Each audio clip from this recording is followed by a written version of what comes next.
रेगिस्तान की रातें हमेशा शांत नहीं होती। कभी कभी हवा अपने साथ ऐसे राज लेकर चलती है जिनसे पूरा इतिहास कांप जाता है।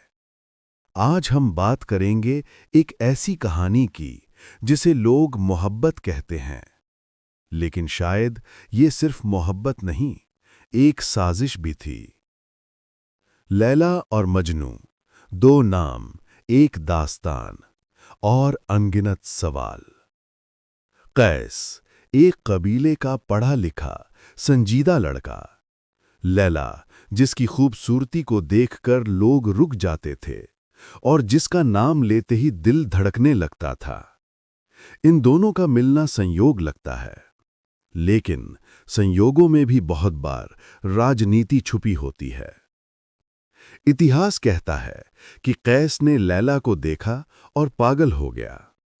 पर असली सवाल ये है, क्या वो सच में पागल हुआ या उसे पागल सिद्ध किया गया? क्योंकि जिस दौर में ये कहानी जन्मी, वहां दो कबीलों का एक हो जाना शायद कुछ शक्तियों को मंजूर नहीं था। प्यार बढ़ा, मुलाकातें बढ़ीं और खतरे भी। दोनों कबीलों के बीच पुरानी दुश्मनी, पुराने जख्म, और इन सब के बीच ये इश्क एक चिंगारी की तरह चमकने लगा। लोगों ने कैस को मजनू कहना शुरू किया। कभी प्यार में दीवानगी का मजाक, कभी उसकी सोच को नीचा दिखाने की कोशिश। लेकिन कैस की कविताएं, उसका शब्दों पर अधिकार कबीले को डराने लगे। क्योंकि इतिहास में कई बार देखा गया है, कवि तलवार से ज्यादा खतरनाक साबित होते हैं। शब्द क्रांति लाते हैं, और कैस के शब्द दिलों को जोड़ रहे थे। इसलिए उसे निकाल दिया गया, रेगिस्तान में भटकने को छोड़ दिया गया। लेकिन लैला, उसके साथ क्या हुआ? यहीं से कहानी सबसे रहस्यमय रूप लेती है। उसकी शादी की कोई पक्की तारीख दर्ज नहीं हुई। कुछ इतिहासकार कहते हैं वह किसी अजनबी से ब्याह दी गई। कुछ कहते हैं उसकी मौत अचानक हुई और परिवार ने उसे रात में दफना दिया। और कुछ पुराने अरबी दस्तावेज ये साफ दिखाते हैं कि उन वर्षों के कई पन्ने जानबूझकर मिटा दिए गए। लैला का गायब होना और उसी समय कैस का पूरी तरह टूटा हुआ दिखाई देना, ये सब महज इत्तेफाक नहीं लगते। जैसे कोई पर्दे के पीछे से पूरी कहानी लिख रहा था।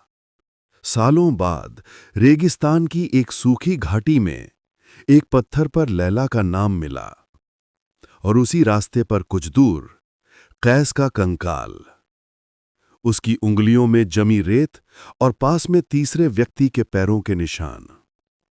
ये वो हिस्सा है जिसे किताबें आज तक अनदेखा करती हैं, क्योंकि अगर वहां किसी तीसरे व्यक्ति के निशान थे तो एक सवाल सीधा उठता है, क्या कैस और लैला इश्क में नहीं बल्कि साजिश में मारे गए? शायद ये प्रेम कहानी नहीं, एक राजनैतिक शिकार थी। दो दिलों को मारकर दो कबीलों को सुरक्षित रखा गया, और दुनिया को बताया गया ये सब मोहब्बत का नतीजा था। पर सच चाहे जितना दबाओ, अंत में आवाज बनकर लौटता है। कैस और लैला आज भी जिंदा हैं, शरीर में नहीं पर कहानी में। और यही उनकी असली जीत है, क्योंकि प्यार कभी हारता नहीं, उसे लोग हार मानने पर मजबूर करते हैं। लेकिन इश्क का अंत मौत नहीं, वो एक संदेश है कि दुनिया बदल जाए, कबीले मिट जाएं, रिवाज टूट जाएं, लेकिन सच्ची मोहब्बत इतिहास की धूल में भी चमकती रहती है। लैला मजनू की कहानी आज सिर्फ प्यार की मिसाल नहीं, ये हमें याद दिलाती है कि कभी-कभी सच कहानियों से भी ज्यादा दर्दनाक होता है। और कभी-कभी दो प्रेमियों की मौत उनका अंत नहीं, उनकी शुरुआत होती है।